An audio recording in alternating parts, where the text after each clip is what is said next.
51 leave, ಒಬ್ಬನೇ solo travel. ನಮಗೆಲ್ಲ 2 ಕಣ್ಣಿದ್ರೆ ಇಲ್ಲಿ ಬಂದ್ಬಿಟ್ಟು ಒಂದು 4 ಕಣ್ಣಿರ್ಬೇಕು, ಶಾಕ್ ಆಗುತ್ತೆ. ಸ್ಟ್ರೈಟ್ ಆಗಿರೋ ಬಸ್ ಬಂದ್ಬಿಟ್ಟು ಡಿವೈಡರ್ ಮೇಲೆ ನಿಲ್ಸ್ಬಿಟ್ಟಿರ್ತಾನೆ ಡ್ರೈವರ್. ಆಕ್ಸಿಜನ್ ತುಂಬಾ ಕಮ್ಮಿ ಇರುತ್ತೆ, ಜಾಗ ಗೊತ್ತಿಲ್ಲ, ಟೈರ್ ಕೊನೆವರೆಗೂ ಇರುತ್ತೆ, ಒಂದು ಮರ ಗಿಡನೂ ಇಲ್ಲ. ಗಾಡಿ ಏನಾದ್ರು ಕೈ ಕೊಡ್ತು ಅಂದ್ರೆ ಡೇಂಜರಸ್ ರೋಡ್ಸ್ ಅಂತ ತಪ್ಪಾಗಲ್ಲ. ನೀವು ಒಬ್ರು ಬಿಟ್ಟು ಏನು ಕಾಣಿಸ್ತಾ ಇರಲ್ಲ. ಮಣಿಕರ್ಣಿಕಾಗ 40 ಕಿಲೋಮೀಟರ್ 4 ಜನ ಸಿಕ್ಕಿದ್ರೆ ಹೆಚ್ಚು. ನಿಮ್ಗೆ ಸ್ವಲ್ಪ ಕೆಳಗಡೆ ನೋಡ್ತಾ ಇದ್ರೆ ಅಷ್ಟೇ ಭಯನೂ ಆಗುತ್ತೆ. ಡೇಂಜರಸ್ ಜಿಪ್ ಲೈನ್ ಇಲ್ಲಿರೋ ತರ ರೋಡ್ ಅಲ್ಲ, ಅಲ್ಲಿ ಲಾರ್ಜೆಸ್ಟ್ ಟನಲ್. ಅಲ್ಲಿ ಬೇರೆ ಒಬ್ಬ ಸೋಲೋ ಟ್ರಾವೆಲ್ 10,000 ಕಿಲೋಮೀಟರ್ ಒಬ್ಬನೇ.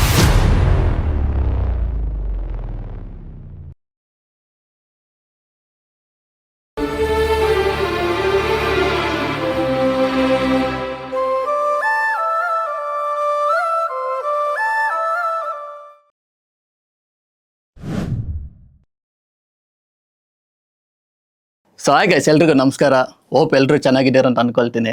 ಸೊ ಈ ಡಾಕ್ಯುಮೆಂಟ್ರಿ ಮಾಡೋಕ್ಕೆ ಮೈನ್ ಕಾರಣ ಇತ್ತೀಚೆಗೆ ಹೋಗಿರೋ ಒಂದು ಟ್ರಿಪ್. ಸೊ ಇದನ್ನು ಆ್ಯಕ್ಚುಲಿ ಟ್ರಿಪ್ ಹೋಗಾಗ ಒಂದು ಐಡಿಯಾ ಇದ್ದಿಲ್ಲ, ವ್ಲಾಗ್ ಮಾಡಬೇಕು, ಇದನ್ನೆಲ್ಲ ತೋರಿಸ್ಬೇಕು ನಿಮಗೆ ಅಂತ. ಬಟ್ ಟ್ರಿಪ್ಪಿಂದ ಬಂದಮೇಲೆ ಅನಿಸ್ತು ಇದೊಂದು ವ್ಲಾಗ್ ಮಾಡಿರೋ ಚೆನ್ನಾಗಿರ್ತಾಯಿತ್ತಲ್ಲ ಅಂತ ಅನಿಸ್ತು ನನಗೆ. ಸೊ ವ್ಲಾಗ್ ಅಂತೂ ಮಾಡೋಕ್ಕಾಗಲ್ಲ, ಯಾಕಂದರೆ ಟ್ರಿಪ್ಪಿಂದ ಬಂದಾಯಿತು. ಸೊ ಅಟ್ಲೀಸ್ಟ್ ಒಂದು ಡಾಕ್ಯುಮೆಂಟ್ರಿ ಮಾಡಿ ನಿಮ್ಮ ಮುಂದೆ ತಗೋಬರೋಣ ಅಂತ. ಸೊ ಅದಕ್ಕೋಸ್ಕರ ವೀಡಿಯೋ ಮಾಡ್ತಾ ಇರೋದು. ಆ್ಯಂಡ್ ಈ ವಿಡಿಯೋ ಬಗ್ಗೆ ಹೇಳ್ಬೇಕಂದ್ರೆ ನಾನು ಇದು ಬಂದ್ಬಿಟ್ಟು ಮೊನ್ನೆಯಿಂದ ಪ್ಲ್ಯಾನ್ ಮಾಡಿರಲ್ಲ, ಇದೊಂದು ಮುಂಚೆನೇ ಪ್ಲ್ಯಾನ್ ಆಗಿತ್ತು. ಸ್ವಲ್ಪ ಈ ಟ್ರಿಪ್ ಬಗ್ಗೆ ಹೇಗೆ ಸ್ಟಾರ್ಟ್ ಆಯ್ತು ಅಂತ ಹೇಳೋದಂದರೆ, ಒಂದು 2022 ಅಂದರೆ ನಾವು ಮುಂಚೆ ಅಲ್ಲಿ ಇಲ್ಲಿ ಅಂತ ಟ್ರಿಪ್ಪೆಲ್ಲ ಹೋಗ್ತಾ ಇದ್ರಿ, ಮಧ್ಯಪ್ರದೇಶ ಆ ಕಡೆ ಈ ಕಡೆ ಅಂತ. ಬಟ್ ಒಂದು ಇನ್ಸ್ಟಾದಲ್ಲಿ ಒಂದು ಪೋಸ್ಟ್ ಹಾಕಿದ್ದೆ, ಲೈಫಲ್ಲಿ ಎಲ್ಲಿ ಬೇಕಲ್ಲಿ ಒಂದಿನ ನಾನು ಹೋಗಬೇಕು ಅಂತ. ಸೊ ಆ ಥರ ಒಂದು ಟೈಮ್ ಬಂದಿದೆ ಈ 2025. ಇವಾಗ ನಮ್ಮ ಅಪ್ಪನ ಹತ್ರನೇ ಹೇಳ್ತಾ ಇದ್ದೆ, ಹಿಂಗೆಲ್ಲ ಹೋಗ್ಬೇಕು ಅಂತ ಆಸೆ ಇದೆ ಅಂತ. ಸೊ ಬಿಲ್ ಅದು ಇದೆಲ್ಲ ಸ್ವಲ್ಪ ಪೇ ಮಾಡೋಕ್ಕಿತ್ತು, ಇವನ್ ನನ್ನ ಸ್ಟಡೀಸ್ ಎಲ್ಲ. ಸೊ 2025ಗೆ ಎಕ್ಸಾಕ್ಟಾಗಿ ಮುಗೀತು. ನನಗೆ ಜಾಬ್ ಸ್ವಿಚ್ ಮಾಡಬೇಕನ್ನಿಸ್ತು. ಸೊ ಇದೊಂದು ಪರ್ಫೆಕ್ಟ್ ಟೈಮ್ ಅಂತ ಅನಿಸ್ತು ಹೋಗೋಕ್ಕೆ. ಸೊ ಜಾಬ್ ಸ್ವಿಚ್ ಮಾಡುವಾಗ 51 ಲೀವು, ಇನ್ನೊಂದು ಗ್ರ್ಯಾಜುಯಿಟಿ ಅಮೌಂಟ್, ಇದನ್ನೆಲ್ಲ ಇಟ್ಕೊಂಡು ಈ ಟ್ರಿಪ್ನ ನಾನು ಪ್ಲ್ಯಾನ್ ಮಾಡಿದ್ದು. ಈ ಟ್ರಿಪ್ ಬಗ್ಗೆ ಇನ್ನೊಂದು ವಿಷಯ ಏನು ಹೇಳ್ಬೇಕಂತಂದರೆ, ಇದೆಲ್ಲ ಮುಂಚೆನೇ ಪ್ಲ್ಯಾನ್ ಮಾಡಿದ್ದು, ನೀಟಾಗಿ ಪ್ಲ್ಯಾನ್ ಮಾಡಿದ್ದೆ ಈ ಟ್ರಿಪ್ ಬಗ್ಗೆ. ಮನೆಯಲ್ಲೇ ಕೂತ್ಕೊಂಡು ಎಷ್ಟು ಬಜೆಟ್ ಆಗುತ್ತೆ, ಯಾವ ರೂಮ್ಸ್ ಬುಕ್ ಮಾಡಬೇಕು, ಯಾವ ಟ್ರೈನಲ್ಲಿ ಹೋಗಬೇಕು, ಕ್ಲೀನಾಗಿ ಇದು ಎಕ್ಸಾಕ್ಟ್ ಪ್ಲ್ಯಾನ್ ಮಾಡಿ ಈ ಟ್ರಿಪ್ನ ಸ್ಟಾರ್ಟ್ ಮಾಡಿದ್ದು. ಸೊ ಈ ಪ್ಲೇಸಿಗೆ ಹೋಗೋಕ್ಕೆ ಎಷ್ಟೆಲ್ಲ ವೆಹಿಕಲ್ಸ್, ಏನೇನೆಲ್ಲ ಖರ್ಚಾಯಿತು ಅನ್ನೋದಕ್ಕೆ 5 train, 2 HRTC bus, 1 private bus, 1 12 hours journey sharing cab and 2 connecting flights. So ಇಷ್ಟು ವೆಹಿಕಲ್ಸ್ ಈ ಜರ್ನಿನ ಸಕ್ಸಸ್ ಆಗೋಕ್ಕೆ ಇದೆಲ್ಲ ವೆಹಿಕಲ್ಸು ಕಾರಣ. ಒಬ್ಬ ಡ್ರೈವರ್ ಮಗ ಬೆಂಗಳೂರಿಂದ ಅದು ಲಡಾಖ್ಗೆ ಒಬ್ಬನೇ ಸೋಲೋ ಟ್ರಾವೆಲರಾಗಿ ಹೋಗಿ ಒಂದು 10 ಸಿಟೀಸು ಎಲ್ಲ ಕಡೆ ಒಬ್ಬನೇ ಹೋಗಿ up and downs, health unconscious ಎಲ್ಲ ಥರನೂ ಇರುತ್ತೆ. ಇದನ್ನೆಲ್ಲನೂ ನೋಡಿಕೊಂಡು ರಿಟರ್ನ್ ಬೆಂಗಳೂರಿಗೆ ಬರ್ತಾನೆ. ಅದು 27 ದಿನ ಒಬ್ಬ ಸೋಲೋ ಟ್ರಾವೆಲರ್, ಒಬ್ಬ ಕ್ಯಾಬ್ ಡ್ರೈವರ್ ಸನ್ ಈ ಟ್ರಿಪ್ಪಲ್ಲಿ ಜರ್ನಿ ಮಾಡೋದು. ಸೊ ಈ ಟ್ರಿಪ್ನ ಬಜೆಟ್ ಎಲ್ಲನೂ ನಾನು ಈ ವಿಡಿಯೋ ಕೊನೆಯಲ್ಲಿ ನಿಮ್ಮ ಹತ್ರ ಹೇಳ್ತೀನಿ, ಎಷ್ಟು ಬಜೆಟ್ ಆಯಿತು, ಎಲ್ಲೆಲ್ಲಿ ಎಷ್ಟೆಷ್ಟು ಖರ್ಚಾಯ್ತು ಅಂತ. ಈ ಟ್ರಿಪ್ಪದು ಟೋಟಲ್ ಬಜೆಟ್ ನಾನು ಈ ವಿಡಿಯೋ ಕೊನೆಯಲ್ಲಿ ನಾನು ನಿಮಗೆ ಹೇಳ್ತೀನಿ. ಸೊ ಇನ್ನೇನು ಮತ್ತೆ ಸ್ಟಾರ್ಟ್ ಮಾಡೋಣವಾ? ಸ್ಟಾರ್ಟ್ ಮಾಡೋಕ್ಕಿಂತ ಮುಂಚೆ ಒಂದು ವಿಷಯ ಹೇಳ್ಬೇಕು ನಿಮಗೆ. ನೀವೇನಾದರೂ ಮೊಬೈಲಲ್ಲಿ ನೋಡ್ತಾ ಇದ್ದರೆ ಇಯರ್ಫೋನ್ ಹಾಕಲಿ.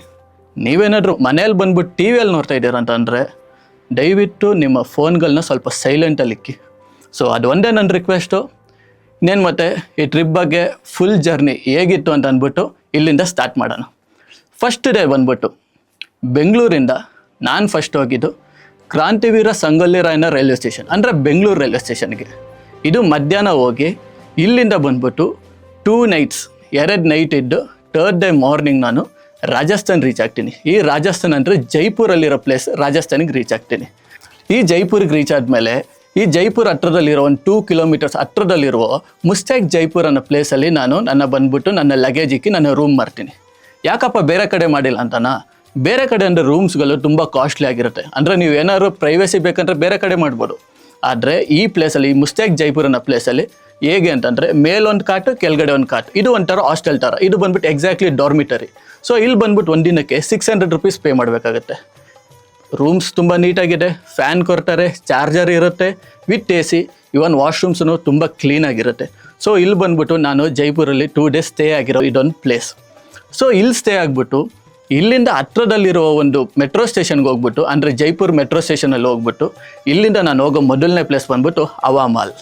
ಈ ಹವಾ ಮಾಲ್ ಜೈಪುರಲ್ಲಿ one of the famous location ಅಂದರೆ ತಪ್ಪಾಗಲ್ಲ. ಈ ಹವಾಮಾಲ್ ಹತ್ರ ತುಂಬ ಜನಕ್ಕೆ ಒಂದು ಫೋಟೋ ತೆಗ್ಸ್ಕೊಬೇಕಂತ ತುಂಬ ಆಸೆ ಇರುತ್ತಲ್ವಾ. ಈ ಹವಾಮಾಲ್ ಹತ್ರ ನೀವು ಫೋಟೋ ತೆಗ್ಸ್ಕೊಬೇಕಂದ್ರೆ ಹವಾಮಾಲ್ ಆಪೋಸಿಟ್ ಬಂದ್ಬಿಟ್ಟು ಒಂದು ರೆಸ್ಟೋರೆಂಟ್ ಇದೆ. ಈ ರೆಸ್ಟೋರೆಂಟಿಗೆ ನೀವು ಬರೀ ಫೋಟೋಗಂಟೇ 250 ರೂಪೀಸ್ ಕೊಡಬೇಕಾಗತ್ತೆ. ಇಲ್ಲಿ ಹೋಗ್ಬಿಟ್ಟು ನೀವು ಫೋಟೋ ತೆಗ್ಸ್ಕೊಬೇಕು. ಸೊ ಈ ಥರ ಫೋಟೋ ಫುಲ್ ಬ್ಯಾಕ್ಗ್ರೌಂಡ್ ಬರುತ್ತೆ, ಒಂದು ಪಿಕ್ಚರ್ ಫುಲ್ ಬ್ಯಾಕ್ಗ್ರೌಂಡ್ ಬರಬೇಕಂದ್ರೆ ಈ ಒಂದು ರೆಸ್ಟೋರೆಂಟ್ಗೆ ಹೋಗಬೇಕು. ಬರೀ ಈ ಫೋಟೋಗೆ 250 ರೂಪೀಸ್ ನೀವು ಕೊಡಬೇಕು. ಇದು ಬಿಟ್ಟು ಮಿಕ್ಕಿದ್ದು ನೀವು ಸ್ನ್ಯಾಕ್ಸ್ ಅದು ಇದೇನಾದ್ರು ತಿನ್ಬೇಕಂದ್ರೆ ಎಕ್ಸ್ಟ್ರಾ ನೀವು ಪೇ ಮಾಡಬೇಕಾಗುತ್ತೆ. ನಾನು ನೋಡಿರೋ ಮೊದಲನೇ ಪ್ಲೇಸ್ ಬಂದ್ಬಿಟ್ಟು ಹವಾಮಾಲ್. ಈ ಹವಾಮಾಲ್ ನೋಡಿಕೊಂಡು ನೆಕ್ಸ್ಟ್ ಹೋಗಿದೆ ನಾನು ಅಮೀರ್ ಫೋರ್ಟ್ ಅಂತ. ಈ ಹವಾಮಾಲಿಂದ ಟೋಟಲ್ 8 ಕಿಲೋಮೀಟ್ರ್ ಇದೆ. ನನಗೆ ಆವಾಗಲೇ ಅರ್ಥ ಆಯಿತು ಇಲ್ಲಿ ಬಸ್ಸಲ್ಲಿ ನಡ್ಕೊಂಡು ಹೋಗೋಕ್ಕಂತೂ ಆಗಲ್ಲ ಅಂತ. ಸೊ ಜೈಪುರಲ್ಲಿ ನಮಗೆ ಬೈಕ್ ರೆಂಟಲ್ಲಿ ಬೇಕಾಗಂತ ನನಗೆ ಆವಾಗ ಅರ್ಥ ಆಯಿತು. ಸೊ ಬೈಕ್ ರೆಂಟಲ್ ಎಷ್ಟಿರುತ್ತೆ ಅಂತ ಗೊತ್ತಾ ನಿಮಗೆ?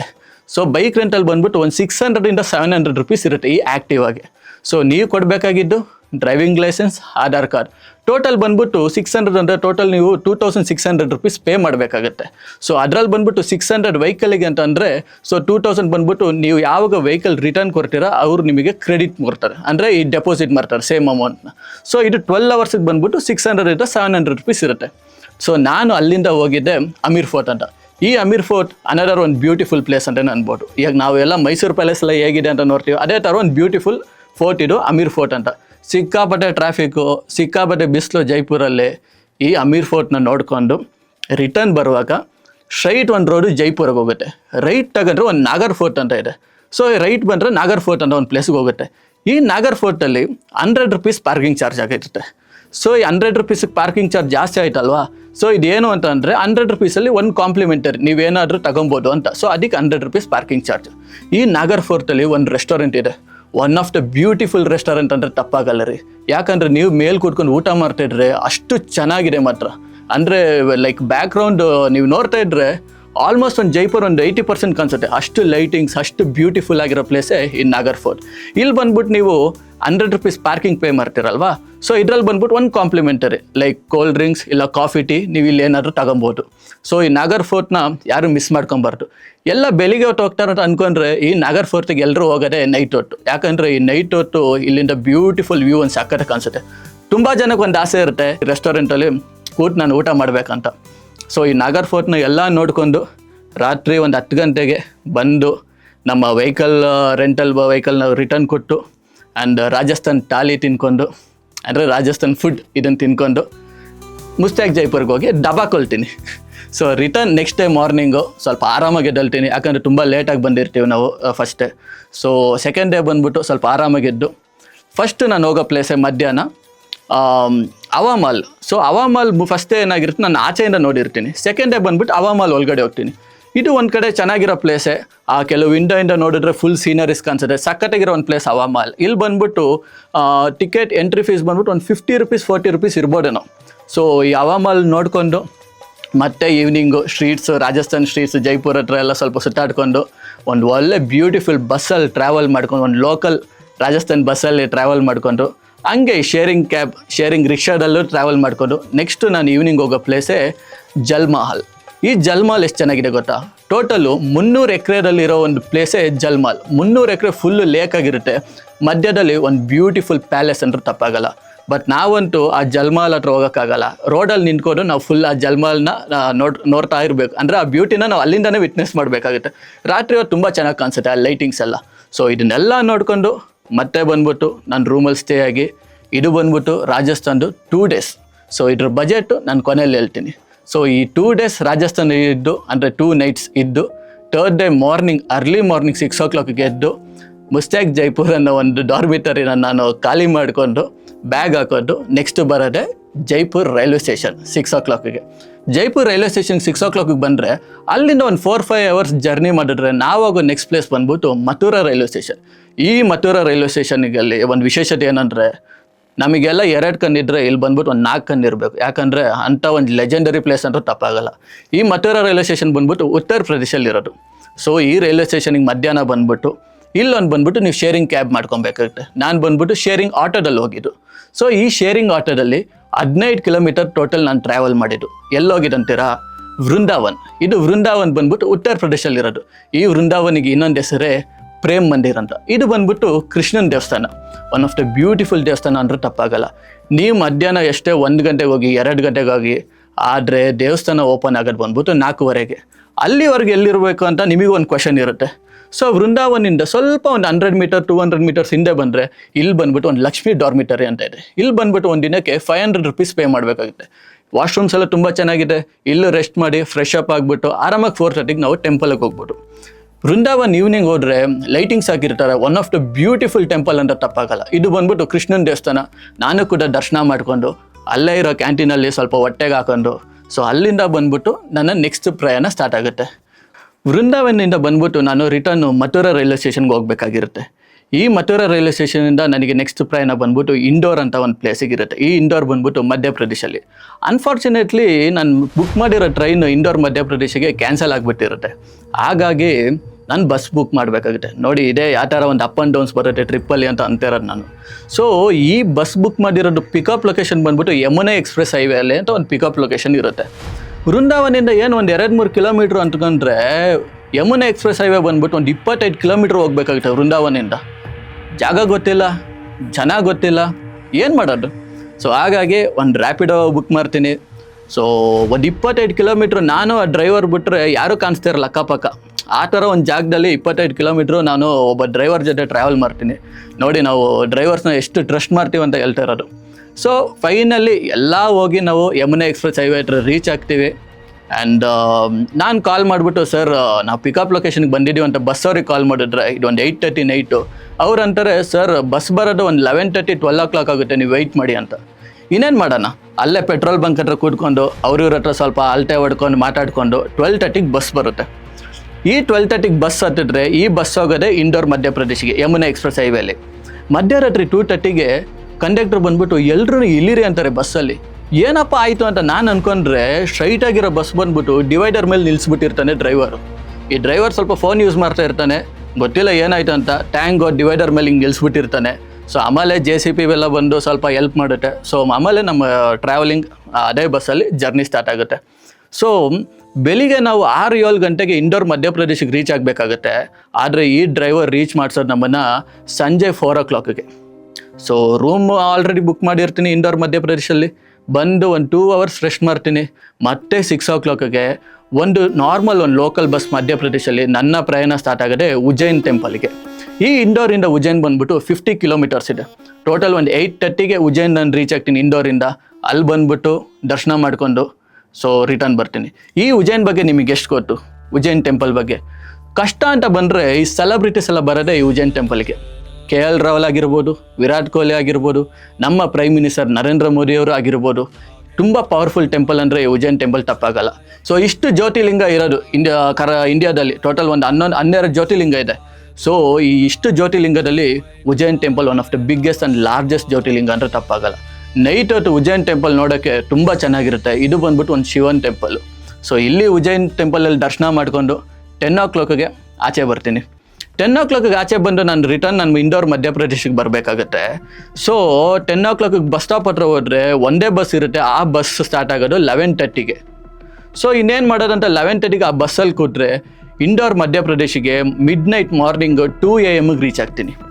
ಸೊ ಈ ಬಸ್ ಸ್ಟಾಪಿಗೆ ಬಂದ್ಬಿಟ್ಟು ಈಗ ಬಸ್ ಸ್ಟಾಪಿಗೆ ಬಂದ್ಬಿಟ್ಟು 2 AM ಏನಾಗುತ್ತೆ, ಎಲ್ಲರೂ ಒಂದು ಒಟ್ಟಿಗೆ ಹೋಗೋಣ ಬಿಕಾಸ್ ಮಿಡ್ನೈಟ್ ಆಗಿರುತ್ತೆ, ಯಾವ್ದಾದ್ರು ರಿಕ್ಷಾ ಮಾಡೋಣ ಅಂತ ಇರ್ತಾರೆ. ನಾನು ಬಂದ್ಬಿಟ್ಟು ಅಲ್ಲೂ ರ್ಯಾಪಿಡೋ ಬುಕ್ ಮಾಡ್ತೀನಿ. ರ್ಯಾಪಿಡೋ ಬುಕ್ ಮಾಡ್ಕೊಂಡು 2 AM ಪುಣ್ಯಕ ಡ್ರೈವರ್ ಕರ್ಕೊಂಬಂದು ಆರಾಮಾಗಿ ಕರ್ಕೊಂಬಂದ್ಬಿಟ್ಟು ಹೋಟೆಲ್ ಹತ್ರನೇ ಬರ್ತಾನೆ ನನ್ನ. ಸೊ ಇಂದೋರ್ ಮಧ್ಯಪ್ರದೇಶಕ್ಕೆ ಎಕ್ಸಾಕ್ಟಾಗಿ ರಿಟರ್ನ್ ನಾನು ಉಜ್ಜೈನಿಂದ 2:30 AM ಅರ್ಲಿ ಮಾರ್ನಿಂಗ್ ಬರ್ತೀನಿ.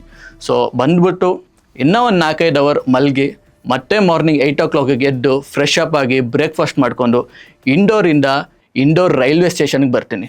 ಎಲ್ಲಿಗಂತ ಕೇಳ್ತೀರ ನೆಕ್ಸ್ಟ್ ಪ್ರಯಾಣ ಬಂದ್ಬಿಟ್ಟು ವಾರಣಾಸಿ. ಈ ವಾರಣಾಸಿಗೆ ಇನ್ನೊಂದು ಹೆಸರೇ ಕಾಶಿ ಅಂತಾರೆ, ಬನಾರಸ್ ಅಂತಲೂ ಅಂತಾರೆ. ಸೊ ಇಂದೋರ್ ರೈಲ್ವೆ ಸ್ಟೇಷನಿಂದ ವಾರಣಾಸಿಗೆ ಸಪೋಸ್ ಇವತ್ತು ಮಾರ್ನಿಂಗ್ 10 o'clockಗೆ ನಾವು ಟ್ರೈನ್ ಜರ್ನಿ ಸ್ಟಾರ್ಟ್ ಆಗ್ತಿದೆ ಅಂದರೆ ನೆಕ್ಸ್ಟ್ ಡೇ ಮಾರ್ನಿಂಗ್ 7 o'clockಗೆ ನಾವು ವಾರಣಾಸಿ ರೀಚ್ ಆಗ್ತೀವಿ. Varanasi one of the beautiful place ಅಂದರೂ ತಪ್ಪಾಗಲ್ಲ. ಈ ವಾರಣಾಸಿಗೆ ತುಂಬ ಖುಷಿಯಿಂದ ಹೋಗ್ತೀನಿ. ಹೋಗಿದ್ರೆ ಫುಲ್ ಫ್ಲಡ್ ಆಗಿರುತ್ತೆ ವಾರಣಾಸಿಯಲ್ಲಿ, ಅದು ಒಂದು ಬೇಜಾರಾಗುತ್ತೆ. ಬಟ್ ಸ್ಟಿಲ್ ವಾರಣಾಸಿಯಲ್ಲಿ ತುಂಬ ಸ್ಟ್ರೀಟ್ಸ್ ಇದೆ ಸುತ್ತಾಡೋಕ್ಕೆ. ಈ ಗಲ್ಲಿ ರೋಡ್ಸ್ ಎಲ್ಲ ತುಂಬ ಚೆನ್ನಾಗಿದ್ದಾರೆ ವಾರಣಾಸಿಯಲ್ಲಿ ಸುತ್ತಾಡೋಕ್ಕಂತೂ. ಕನ್ನಡದವರು ನೀವು? ಎಲ್ಲಿಂದ? ಬಳ್ಳಾರಿಯಿಂದ. ಆಯ್ತು, ದರ್ಶನ ಆಯ್ತಾ? ದರ್ಶನ ಆಯ್ತು. ನಾವು ಮಿಸ್ ಆಗ್ಬಿಟ್ಟಿವಿ. ಯಾಕೆ? ನಮ್ಮ ಗ್ರೂಪ್ ಎಲ್ಲ ಬೇರೆ ಬೇರೆ ಹೋಗ್ಬಿಟ್ಟದು. ಓಕೆ, ಹೇಗೆ ದರ್ಶನ?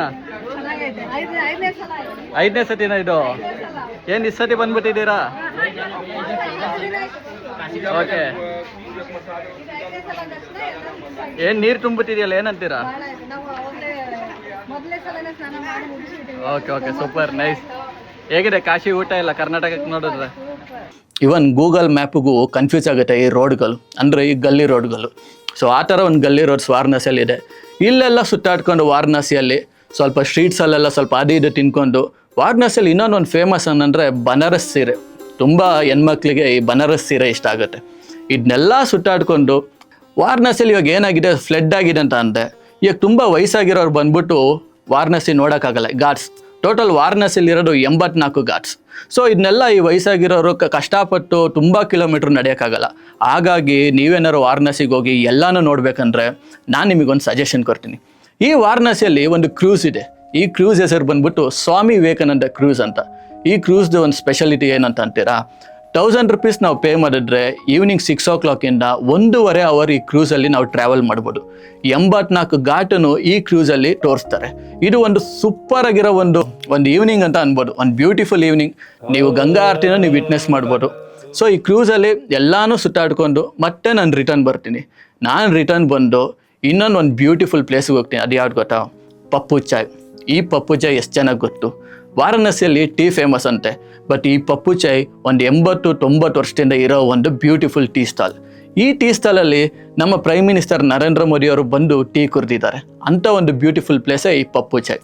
ಈ ಪಪ್ಪು ಚಾಯಲ್ಲಿ ನಾನು ಟೀನು ಕುಡ್ಕೊಂಡು ವಾರಣಾಸಿಯಲ್ಲಿ ಎಕ್ಸ್ಪ್ಲೋರ್ ಮಾಡಿಕೊಂಡು ಇನ್ನೊಂದು ನೆಕ್ಸ್ಟ್ ದಿನ ನಾನು ಬಂದ್ಬಿಟ್ಟು ಕಾಶಿ ವಿಶ್ವನಾಥ್ ದೇವಸ್ಥಾನಕ್ಕೆ ಹೋಗ್ತೀನಿ. ಇಲ್ಲಿ ದರ್ಶನ ತುಂಬ ಚೆನ್ನಾಗಾಗುತ್ತೆ. ಶಿವನ ದರ್ಶನ ಬೇಗನೆ ದರ್ಶನ ಆಗುತ್ತೆ. ಜೀವನದಲ್ಲಿ ಯಾರಾದರೂ ಟ್ರಿಪ್ಪು ಒಂದು ಕಡೆ ಹೋಗಲೇಬೇಕು ಅಂತ ಇದ್ದರೆ ದಯವಿಟ್ಟು ನನ್ನ ಸಜೆಷನ್ ಬಂದ್ಬಿಟ್ಟು ವಾರಣಾಸಿಗೆ ಹೋಗಿ. ಯಾಕಂದರೆ Varanasi one of the beautiful place ಅಂತಲೇ ಅನ್ಬೋದು. ಈ ಗಂಗಾ ಆರತಿ ವಾರಣಾಸಿಯಲ್ಲಿ ಯಾರೂ ಮಿಸ್ ಮಾಡಬಾರ್ದು ರೀ. ಎಷ್ಟೋ ಜನ ಜೀವನದಲ್ಲಿ ಸಾಯೋಕ್ಕಿಂತ ಮುಂಚೆ ಒಂದು ಸತಿ ಆದ್ರೂ ನನ್ನ ಗಂಗಾ ಆರತಿ ನೋಡ್ಬೇಕಂತ ಎಷ್ಟೋ ಜನಕ್ಕೆ ಆಸೆ ಇರುತ್ತೆ. ಇದು ಬಂದ್ಬಿಟ್ಟು ಗಂಗಾ ಆರತಿ ಒಂದು ಈವ್ನಿಂಗ್ 7 o'clock ಸ್ಟಾರ್ಟ್ ಆಗುತ್ತೆ. ಒನ್ ಆಫ್ ದ ಬ್ಯೂಟಿಫುಲ್ ಆರತಿ ಅಂತ ತಪ್ಪಾಗಲ್ಲ. ಎಲ್ಲರೂ ಪ್ರತಿಯೊಬ್ಬರೂ ಈ ಗಂಗಾ ಆರತಿ ವಿಟ್ನೆಸ್ ಮಾಡಲೇಬೇಕು. ವಾರಣಾಸಿಯಲ್ಲಿ ಇನ್ನೊಂದು ಫೇಮಸ್ ಪ್ಲೇಸ್ ಯಾವುದು ಅಂತಂದರೆ ಮಣಿಕರ್ಣಿಕಾ ಘಾಟ್. ಈ ಮಣಿಕರ್ಣಿಕಾ ಘಾಟ್ ಬಗ್ಗೆ ನಿಮಗೆ ಎಷ್ಟು ಗೊತ್ತು? ಇಲ್ಲಿ ಬಂದ್ಬಿಟ್ಟು 1-2 ಎನ ಸುತ್ತಲ್ಲ, 100, 200, 300, 800 ಎನವರೆಗೂ ಸುತ್ತಾರೆ ಇಲ್ಲಿ. ಈ ಮಣಿಕರ್ಣಿಕಾ ಘಾಟ್ಗೆ ಹೋದರೆ ಜೀವನದಲ್ಲಿ ಎಷ್ಟೇ ದುಡ್ಡಿರಲಿ, ನಾನು ಎಷ್ಟೇ ಶ್ರೀಮಂತ ಆಗಿರಲಿ, ಅಲ್ಲಿ ಬಂದಿದ್ದ ತಕ್ಷಣ ನೆಮ್ಮದಿಯಾಗಿದ್ದರೆ ಸಾಕಪ್ಪ ಜೀವನ, ನಾವೆಲ್ಲ ಝೀರೋ ಅಂತ ಎತ್ತಿ ಹೇಳುತ್ತೆ ಆ ಒಂದು ಘಾಟ್. ಜೀವನದಲ್ಲಿ ಎಷ್ಟೇ ದುಡ್ಡಿದ್ರೂ ನೆಮ್ಮದಿ ಅನ್ನೋದು ಇರಬೇಕಂತ ಎತ್ತಿ ತೋರಿಸೋದೆ ಆ ಮಣಿಕರ್ಣಿಕಾ ಘಾಟ್. ನಿಮಗೆ ಎಷ್ಟೇ ಆ್ಯಟಿಟ್ಯೂಡ್ ಇರ್ಬೋದು, ಆ ಜಾಗಕ್ಕೆ ಹೋಗಿ ಒಂದು 10 ನಿಮಿಷ 20 ನಿಮಿಷ ನೀವು ಟೈಮ್ ಸ್ಪೆಂಡ್ ಮಾಡಿದ್ರೆ ಇರೋಷ್ಟು ದಿನ ಸ್ವಲ್ಪ ಹ್ಯಾಪಿಯಾಗಿ ನೆಮ್ಮದಿಯಾಗಿ ಇದ್ಬಿಡೋಣಪ್ಪ ಅಂತ ಆ ಜಾಗನೇ ಹೇಳುತ್ತೆ ರೀ, ನಾವಂತಲ್ಲ. ವಾರಣಾಸಿಯಲ್ಲಿ ಬಂದ್ಬಿಟ್ಟು ನಾನು ಇದ್ದಿದ್ದು ಹೋಟೆಲ್ ಬಂದ್ಬಿಟ್ಟು ದೇವಾಂಶಿ ಹೋಟೆಲ್ ಅಂತ. One of the super hotel ಅಂದ್ರೂ ತಪ್ಪಾಗಲ್ಲ. One of the neat and clean hotel. Total 3 nights ಇಷ್ಟೆಲ್ಲ ವಾರಣಾಸಿಯಲ್ಲಿದ್ದು 4th day morning Varanasi railway ಸ್ಟೇಷನ್ಗೆ ಬರ್ತೀನಿ. ಸೊ ವಾರಣಾಸಿ ರೈಲ್ವೆ ಸ್ಟೇಷನಿಂದನೇ ನನ್ನ ನೆಕ್ಸ್ಟ್ ಪ್ರಯಾಣ ಬಂದ್ಬಿಟ್ಟು ಅಯೋಧ್ಯೆಗೆ. ಈ ಅಯೋಧ್ಯೆಗೆ ನಾನು ಟ್ರಾವೆಲ್ ಮಾಡಿದ್ದು ವಾರಣಾಸಿಯಿಂದ ವಂದೇ ಭಾರತ್ ಟ್ರೈನಲ್ಲಿ ವಾರಣಾಸಿಯಿಂದ ಅಯೋಧ್ಯೆಗೆ 2 hours ತಗೊಳುತ್ತೆ. ಟೋಟಲ್ 700 rupees ಟಿಕೆಟ್ ಆಗಿರುತ್ತೆ. One of the beautiful journey ಅಂತಲೇ ಅನ್ಬೋದು. ವಂದೇ ಭಾರತಲ್ಲಿ ತುಂಬ ಚೆನ್ನಾಗಿದೆ. ಟೋಟಲಿಗೆ 2 hours ಟ್ರಾವೆಲ್ ಆದಮೇಲೆ ನಾನು ಬಂದು ಸೇರೋದೆ ಅಯೋಧ್ಯ. ಈ ಅಯೋಧ್ಯೆ ಇರೋದು ಉತ್ತರ ಪ್ರದೇಶದಲ್ಲಿ. ಈ ಅಯೋಧ್ಯೆಯಲ್ಲಿ ಏನು ಫೇಮಸ್ ಅಂತ ನಿಮ್ಗೆಲ್ರಿಗೂ ಗೊತ್ತು, ರಾಮ್ ಮಂದಿರ್. ಅಯೋಧ್ಯೆ ರೈಲ್ವೆ ಸ್ಟೇಷನಿಂದ ತುಂಬ ದೂರ ಅಂತ ನಾನು ಅಂದ್ಕೊಂಡೆ ರಾಮ್ ಮಂದಿರ್. ಸೊ ಏನೋ ಕ್ಯಾಬ್ ಮಾಡ್ಕೊಂಡು ಹೋಗಬೇಕು ಈ ಥರ ಎಲ್ಲ ನನ್ನ ತಲೆಯಲ್ಲಿತ್ತು. ಸೊ ಅಯೋಧ್ಯೆ ರೈಲ್ವೆ ಸ್ಟೇಷನಿಂದ ವಾಕೇಬಲ್ ಬರೀ ಒಂದು 5 minutes ವಾಕ್ ಮಾಡಿದ್ರೆ ಸಾಕು, ನೀವು ಬಂದ್ಬಿಟ್ಟು ರಾಮ್ ಮಂದಿರಕ್ಕೆ ತಲುಪ್ತೀರ. ಇದು ಒಂದು ತುಂಬ ಹತ್ರ ಇರೋದ್ರಿಂದ ಟೆಂಪಲ್ ಗೌರ್ಮೆಂಟಿಗೆ ಒಂದು ಥ್ಯಾಂಕ್ಸ್ ಅಂತಲೇ ಅನ್ಬೇಕು ನಾವು. ಸೊ ಅಯೋಧ್ಯ ರೈಲ್ವೆ ಸ್ಟೇಷನಿಂದ ರಾಮ್ ಮಂದಿರಕ್ಕೆ ಹೋಗಿ ಸೊ ರಾಮ್ ಮಂದಿರಲ್ಲಿ ದರ್ಶನ ಮಾಡಿಕೊಂಡು, ಸೊ ರಾಮ ಮಂದಿರಲ್ಲಿ ಅಯೋಧ್ಯೆಯಲ್ಲಿ ಒಂದು ಬೇಜಾರು ಏನಂತಂದರೆ ನಾವು ಟೆಂಪಲ್ದು ಫೋಟೋ ತೆಗಿಯೋಕ್ಕಾಗಲ್ಲ. ಇದು ಒಂದು ಸ್ವಲ್ಪ ಬೇಜಾರು. ಯಾಕಂದರೆ ನಮ್ದು ಎಲ್ಲ ಮೊಬೈಲ್ ಆಗಲಿ ನಮ್ಮ ಶೂ ಆಗಲಿ ಇದೆಲ್ಲ ಬಂದ್ಬಿಟ್ಟು ಒಂದು ಲಗೇಜ್ ಕೌಂಟರ್ ಇದೆ. ಸೊ ಅಲ್ಲಿ ನಮ್ಮ ಲಗೇಜ್ ಎಲ್ಲ ಏನೇನಿದೆ ಅದನ್ನ ತಗೊಬಂದ್ಬಿಟ್ಟು ನಮ್ಮ ಲಗೇಜ್ ಕೌಂಟರಲ್ಲಿ ಇಕ್ಕಿ ಆಮೇಲೆ ನಾವು ಟೆಂಪಲ್ಗೆ ಹೋಗ್ಬೇಕಾಗುತ್ತೆ. ಸೊ ನಮಗೆಲ್ಲ ತುಂಬ ಆಸೆ ಇರುತ್ತಲ್ಲ, ಇಷ್ಟು ದೂರ ಬಂದಿದ್ದೀವಿ ಒಂದು ಫೋಟೋ ತಗೊಬೇಕು ಅಂತ ಅಯೋಧ್ಯೆಯಲ್ಲಿ. ಸೊ ನಮಗೆ ಆಗಲ್ಲ. ಸೊ ಹಾಗಾಗಿ ದರ್ಶನ ಮಾಡಿಕೊಂಡು ತುಂಬ ಚೆನ್ನಾಗಿದೆ ರಾಮ ಮಂದಿರ. ಪ್ರತಿಯೊಬ್ಬರೂ ರಾಮ ಮಂದಿರಕ್ಕೆ ಹೋಗಿ ವಿಸಿಟ್ ಮಾಡಬೇಕು, ಅಷ್ಟು ಚೆನ್ನಾಗಿದೆ. ಬೇಗ ದರ್ಶನ ಆಯಿತು ರಾಮ ಮಂದಿರಲ್ಲಿ. ರಾಮ ಮಂದಿರ ದರ್ಶನ ಮಾಡಿಕೊಂಡು ರಿಟರ್ನ್ ನಾನು ಬರೋದೆ ಅಯೋಧ್ಯೆ ರೈಲ್ವೆ ಸ್ಟೇಷನ್ಗೆ. ಅಯೋಧ್ಯೆ ರೈಲ್ವೆ ಸ್ಟೇಷನ್ಗೆ ಈವ್ನಿಂಗ್ ಬಂದು ಸ್ವಲ್ಪ ಟೈಮ್ ಸ್ಪೆಂಡ್ ಮಾಡಿ ರಾತ್ರಿ 7 o'clockಗೆ ನನ್ನ ನೆಕ್ಸ್ಟ್ ಜರ್ನಿ ಸ್ಟಾರ್ಟ್ ಆಗಿದೆ ಅಯೋಧ್ಯೆದಿಂದ ನ್ಯೂ ಡೆಲ್ಲಿಗೆ. ಸೊ ನೈಟ್ 7 o'clockಗೆ ನಾವು ಟ್ರೈನ್ ಹತ್ತಿದ್ರೆ next day morning new Delhi 10 o'clockಗೆ ನಾವು ರೀಚ್ ಆಗ್ತೀವಿ. ಸೊ ಈ ನ್ಯೂ ಡೆಲ್ಲಿಗೆ ಬಂದು ನ್ಯೂ ಡೆಲ್ಲಿ ರೈಲ್ವೆ ಸ್ಟೇಷನ್ ಹತ್ರ ತುಂಬ ಜನಕ್ಕೆ ಒಂದು ಡೌಟ್ ಇರುತ್ತೆ, ಎಲ್ಲಿ ನಾವು ರೂಮ್ ಮಾಡಬೇಕಂತ. ನೀವೇನಾದ್ರು ಕಪಲ್ಸ್ ಆಗಿದ್ದರೆ, ನೀವೇನಾದ್ರು ಫ್ಯಾಮಿಲಿ ಆಗಿದ್ದರೆ ಆಬ್ವಿಯಸ್ಲಿ ರೂಮ್ಸ್ನ ನೀವು ಹೋಗ್ಬಿಟ್ಟು ಬುಕ್ ಮಾಡಬೇಕಾಗತ್ತೆ. ನಾನು ಬಂದ್ಬಿಟ್ಟು ಸೋಲೋ ಟ್ರಾವೆಲರ್ ಆಗಿ ನಾನು ಬಂದ್ಬಿಟ್ಟು ಸ್ವಲ್ಪ ಬಜೆಟ್ ಫ್ರೆಂಡ್ಲಿ. ಹಾಗಾಗಿ ಸೋಲೋ ಟ್ರಾವೆಲರ್ ನಿಮಗೇನಾದ್ರು ಕಮ್ಮಿ ಪ್ರೈಸಲ್ಲಿ ರೂಮ್ ಮಾಡಬೇಕಂದ್ರೆ ನ್ಯೂ ಡೆಲ್ಲಿ ರೈಲ್ವೆ ಸ್ಟೇಷನ್ ಆಪೋಸಿಟಲ್ಲೇ ಒಂದು ನ್ಯೂಪಾಡ್ ಹೋಟೆಲ್ ಅಂತ ಇದೆ. ಇದು ಬಂದ್ಬಿಟ್ಟು ಒಂದು ದೊಡ್ಡ ಕಾಂಪ್ಲೆಕ್ಸ್ ಕಾಣಿಸುತ್ತೆ. ಈ ಕಾಂಪ್ಲೆಕ್ಸ್ ರೈಟ್ ಸೈಡ್ ನ್ಯೂಪಾಡ್ ಹೋಟೆಲ್ ಅಂತ ಇದೆ. ಅಗೇನ್ ಇದು ಬಂದ್ಬಿಟ್ಟು ಒಂದು ಡಾರ್ಮಿಟರಿ. ಈ ಡಾರ್ಮಿಟರಿಯಲ್ಲಿ ಬಂದ್ಬಿಟ್ಟು ನೀವು 600 rupees ಪೇ ಮಾಡಬೇಕಾಗುತ್ತೆ. ಸೇಮ್ ಎಕ್ಸಾಕ್ಟ್ಲಿ ಮುಂಚೆ ಹೇಳ್ದಂಗೆ ಮೇಲೊಂದು ಕಾಟು ಕೆಳಗಡೆ ಒಂದು ಕಾಟು. ಇದು ಒಂಥರ ಹಾಸ್ಟೆಲ್ ಥರ. ಬಟ್ ರೂಮ್ಸ್ ತುಂಬ ಚೆನ್ನಾಗಿದೆ, ವಾಶ್ರೂಮ್ಸ್ ತುಂಬ ಚೆನ್ನಾಗಿದೆ, ವಿತ್ AC ಇರುತ್ತೆ. ತುಂಬ ಒಂದು ಫ್ರೆಶ್ ಅಪ್ ಆಗೋಕ್ಕೆ ಇದು ಒಂದು ಒಳ್ಳೆ ಪ್ಲೇಸ್ ಅಂತ ಅನ್ಬೋದು. ಡೆಲ್ಲಿಯಲ್ಲಿ ಬಂದ್ಬಿಟ್ಟು ಫಸ್ಟು ನಾನು ಹೋಗಿದ್ದ ಪ್ಲೇಸ್ ಬಂದ್ಬಿಟ್ಟು ಓಲ್ಡ್ ಡೆಲ್ಲಿ ಜಮ್ಮು ಮಸ್ಜಿದ್ ಅಂತ. ಸೊ ಈ ಜಮ್ಮು ಮಸ್ಜಿದ್ ನೋಡಿಕೊಂಡು ಡೆಲ್ಲಿಯಲ್ಲಿ ನೋಡಿರೋ ಪ್ಲೇಸ್ ಅಂದರೆ lotus temple, Qutub Minar, so next ಇನ್ನೂ ಯಾವುದು red fort, so India gate. So ಈ ಪ್ಲೇಸಸ್ನೆಲ್ಲ ನೋಡಿಕೊಂಡು ಡೆಲ್ಲಿಯಲ್ಲಿ ನಾನು ಸ್ಟೇ ಆಗಿರ್ತೀನಿ 2 days. Delhi one of the beautiful place ಅಂತ ತಪ್ಪಾಗಲ್ಲ. One of the cleanest road ಡೆಲ್ಲಿಯಲ್ಲಿರೋದು. ಆದರೆ ಡೆಲ್ಲಿಯಲ್ಲಿ ಒಂದು ಬೇಜಾರೇನೆಂದರೆ ಸಿಕ್ಕಾಪಟ್ಟೆ ಶೆಕೆ, ಉಸಿರಾಟ ಸ್ವಲ್ಪ ಕಷ್ಟ. ಅದು ಬಿಟ್ಟರೆ one of the cleanest road ಡೆಲ್ಲಿಯಲ್ಲಿರೋದಂದರೆ ಇಂಡಿಯಾದಲ್ಲಿ ತಪ್ಪಾಗಲ್ಲ. ಅಷ್ಟು ಒಂದು ಬ್ಯೂಟಿಫುಲ್ ಕ್ಲೀನೆಸ್ಟ್ ರೋಡ್ಸ್ ಇರೋದು ಡೆಲ್ಲಿಯಲ್ಲಿ. ಈ ಡೆಲ್ಲಿಯಲ್ಲಿ ಇಷ್ಟೆಲ್ಲ ಪ್ಲೇಸಸ್ನ ನೋಡಿಕೊಂಡು 2 days ನಾನು ಆ ಡಾರ್ಮಿಟರಿಯಲ್ಲಿ ಸ್ಟೇ ಆಗಿ ಸೆಕೆಂಡ್ ಡೇ ನೈಟ್ ನಾನು ಬಂದ್ಬಿಟ್ಟು ಕಾಶ್ಮೀರಿ ಗೇಟ್ ಅನ್ನೋ ಒಂದು ಜಾಗಕ್ಕೆ ಬರ್ತೀನಿ. ಈ ಕಾಶ್ಮೀರಿ ಗೇಟ್ ಬಗ್ಗೆ ನಿಮಗೆ ಎಲ್ಲ ಎಷ್ಟು ಗೊತ್ತು? ಕಾಶ್ಮೀರಿ ಗೇಟ್ ಬಂದ್ಬಿಟ್ಟು ಡೆಲ್ಲಿಯಲ್ಲೇ ಇರೋದು. ನೀವು ಬಂದ್ಬಿಟ್ಟು ಡೆಲ್ಲಿ ರೈಲ್ವೆ ಸ್ಟೇಷನಿಂದ 20 rupees ಮೆಟ್ರೋದಲ್ಲಿ ಪೇ ಮಾಡಿದ್ರೆ ನೀವು ಬಂದ್ಬಿಟ್ಟು ಕಾಶ್ಮೀರಿ ಗೇಟಿಗೆ ಬರ್ತೀರಾ. ಈ ಕಾಶ್ಮೀರಿ ಗೇಟ್ ಬಗ್ಗೆ ವಿಶೇಷತೆ ಏನಂದರೆ, ನೀವೇನಾದರೂ ಮನಾಲಿ, ಕಾಜಾ, ಲಡಾಖ್, ಸ್ಪಿಟಿ ವ್ಯಾಲಿ ಇಲ್ಲೆಲ್ಲೇ ಹೋಗ್ಬೇಕಂದ್ರೂ ಫಸ್ಟ್ ಪ್ಲೇಸ್ ನೀವು ಬರಬೇಕಾಗಿದೆ ಕಾಶ್ಮೀರಿ ಗೇಟ್. ಈ ಕಾಶ್ಮೀರಿ ಗೇಟ್ ಬಗ್ಗೆ ಇನ್ನೊಂದು ವಿಷಯ ಹೇಳ್ತೀನಿ. ಸಪೋಸ್ ನೀವೇನಾದ್ರು ಬಸ್ ಬುಕ್ ಮಾಡಿರ್ತೀರ, ಎಕ್ಸಾಂಪಲ್ ಪ್ಲ್ಯಾಟ್ಫಾರ್ಮ್ ನಂಬರ್ 8 ಅಂತ ಇಟ್ಕೊಳೋಣ. ಬಸ್ ಬಂದ್ಬಿಟ್ಟು ನೈಟ್ 9 o'clock ಬರುತ್ತೆ ಅಂತ ಅನ್ಕೊಳೋಣ. ನೀವೇನು ಮಾಡ್ತೀರಾ? 8 o'clock ಹೋಗಿ ಕಾಯ್ತಾ ಇರ್ತೀರ. 8 o'clock ಹೋದ್ರೆ 8:50ವರೆಗೂ ಒಂದು 5 ಬಸ್ ಬಂದೋಗುತ್ತೆ. ಸೊ 10 minutes ಒಂದೊಂದು ಬಸ್ ನಿಂತು ಆಲ್ರೆಡಿ ಬುಕ್ ಆಗಿರುತ್ತೆ. 10 minutesಗೂ ಒಂದು ಬಸ್ಗಳು ಹೋಗ್ತಿರುತ್ತೆ. ನಿಮ್ಮ ಬಸ್ ಏನಾದ್ರು 9 o'clock ಅಂತ ಇದ್ದರೆ ಕಾಶ್ಮೀರಿ ಗೇಟಲ್ಲಿ ನಿಮ್ಮ ಬಸ್ ಬರೋದೇ ಎಕ್ಸಾಕ್ಟ್ 8:50ಗೆ. ಸೊ ಅಲ್ಲಿವರೆಗೂ ತುಂಬ ಬಸ್ಗಳು ಬಂದು ಹೋಗ್ತಿರುತ್ತೆ ಸೇಮ್ ಪ್ಲ್ಯಾಟ್ಫಾರ್ಮಲ್ಲಿ. ಸೊ ನೀವು ಸ್ವಲ್ಪ ವೆಯ್ಟ್ ಮಾಡಬೇಕಾಗತ್ತೆ. ಸೊ ಕಾಶ್ಮೀರಿ ಗೇಟಲ್ಲಿ 8:50, 9 o'clock ಈ ಥರ ಒಂದು ಬಸ್ ಹತ್ತಿ, ಸೊ ಅಲ್ಲಿಂದ ನನ್ನ ನೆಕ್ಸ್ಟ್ ಪ್ರಯಾಣ ಸ್ಟಾರ್ಟ್ ಆಗಿದೆ. A beautiful place Manali. ಇದಿರೋದು ಹಿಮಾಚಲ್ ಪ್ರದೇಶಲ್ಲಿ.